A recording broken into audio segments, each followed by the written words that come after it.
Good evening. India is going to elect the next president and the voting is going to take place on July 18th, 2022. In this scenario, in today's session, let's discuss certain points that are related to the election of the President of India. The first point, who conducts the election of the President? And the answer will be Election Commission of India, meaning the Central Election Commission will be conducting the election of the President. Not only the election of the President, election of the Vice President, election of the Lok Sabha, Rajya Sabha, state legislative assemblies and also the legislative council, and all these elections are conducted by the election commission. Now the candidates who are interested to contest in this election must submit the nomination forms, and these nomination forms must be proposed by 50 members and seconded by another 50 members, meaning 50 proposers and 50 seconders, and all these members must be the members of the electoral college. In fact, originally the nomination paper was supposed to be proposed by one person and seconded by another person. Later the number has been increased to 10 and 10. But since 1997, number of proposers should be 50 and it should be seconded by another 50 members. And all the members must be the members of the electoral college. What do you mean by this electoral college? These are the members who are permitted to vote in the election of the president. As we all know, the President of India is elected indirectly. We, the people, are not voting directly, but our representatives in the legislative assemblies and Lok Sabha and Rajya Sabha, they are voting and electing the President of India. So, what is the electoral college of the President? Elected members of Lok Sabha, elected members of Rajya Sabha, and the elected members of the state legislative assemblies and the elected members of the assemblies of Delhi and Pondicherry. And kindly remember, so far as Jammu and Kashmir is concerned, it's an union territory now. It's a union territory with a legislative assembly. But the legislative assembly of Jammu and Kashmir has not been constituted so far. That is the reason why Jammu and Kashmir is not taking part in the election of the president.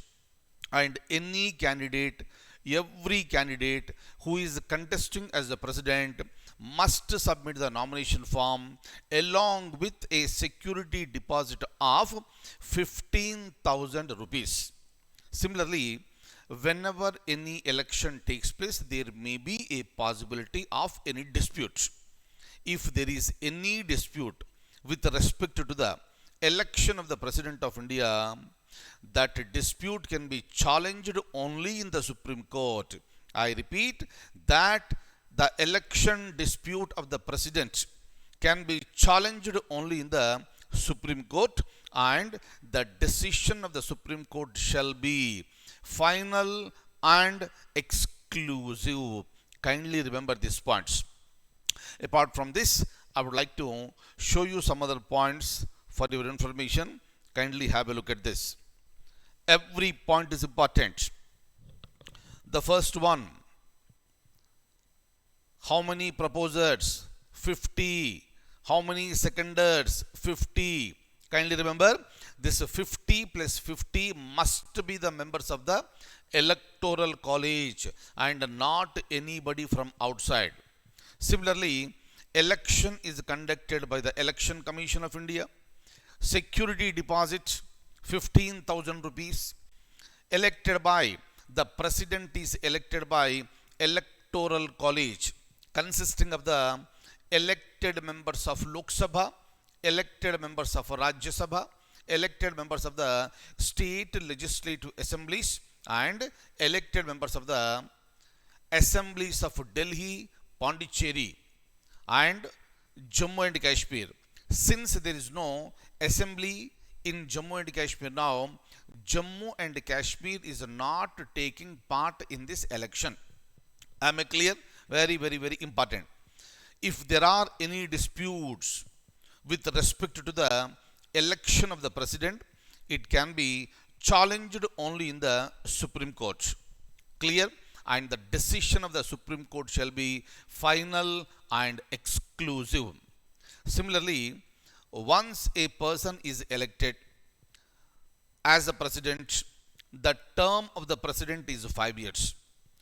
Before the completion of this term, another election has to be conducted, and the next president will have term of 5 years. Meaning, the term of office of the president is 5 years. Now the point is that whether the same person can get re-elected again. Yes, the answer is yes. And we have an example also. Dr. B. Rajendra Prasad, who was the first president of India, served India as a president for 2 consecutive terms. For how many terms a single person can be the president of India? There is no limit in the constitution.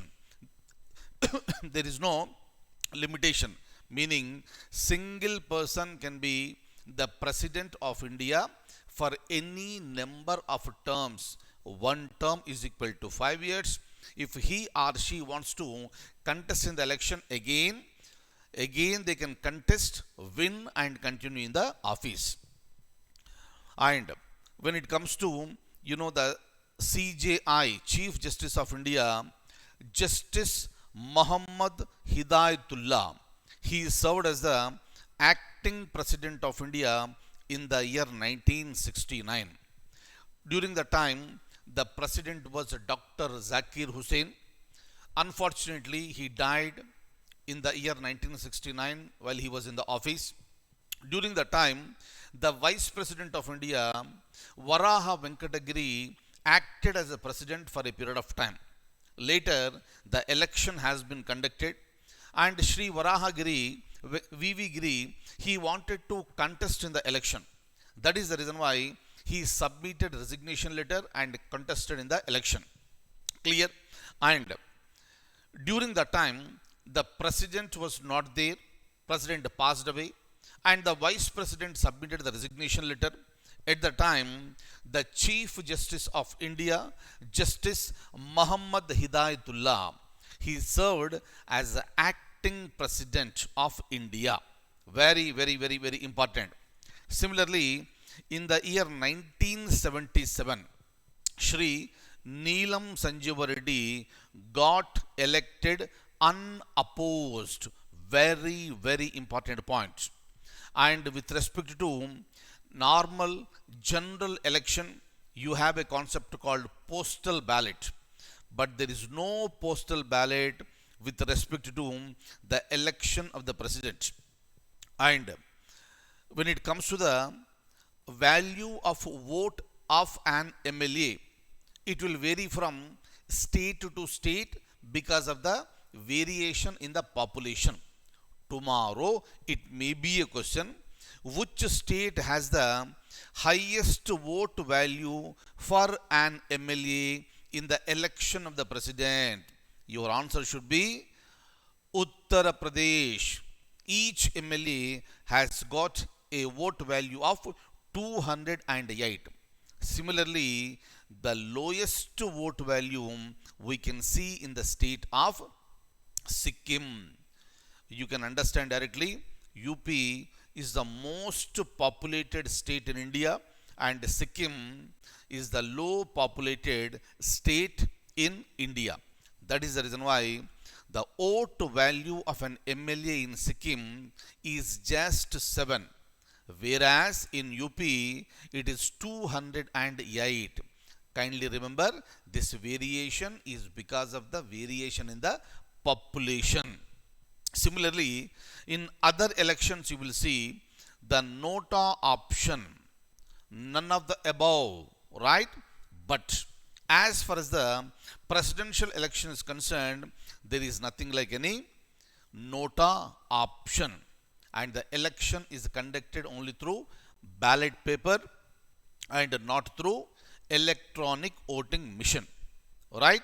And another important point, the election commission, when conducting this election, has to, the election material has to be sent to various states.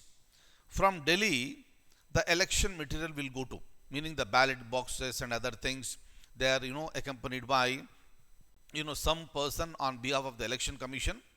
They will reach the various state capitals. During the time, the ballot box is allocated a separate seat in the aeroplane. This is the norm, this is continuing. So one person is sitting beside and one seat is allocated for the ballot box to take this from Delhi to the concerned state capital. After the election is done, then the ballot box will be taken back again in the flight, and even for the ballot box, a separate seat will be allocated. This is the norm that is happening. Clear? Very, very, very important. Just to remember all these points. And I would like to show you some more points. As far as the electoral college for the presidential election is concerned, it has 4,809 members. Meaning, if you look at all our elected members of Lok Sabha, elected members of Rajya Sabha, elected members of state legislative assemblies, and elected members of assemblies of Delhi and Pondicherry, they are 4,809. Out of this, you have 233 elected members of Rajya Sabha, 543 elected members of Lok Sabha, and the rest are the MLAs of the state legislative assemblies. Very, very, very, very important. And as we know, the voting is on July 18th, 2022. See, generally, as per the constitution, the election of the president will take place every 5 years. So whenever the election takes place like this, so you are expected to know certain points regarding the election of the President of India. Thank you so much. I'll see you in the next session.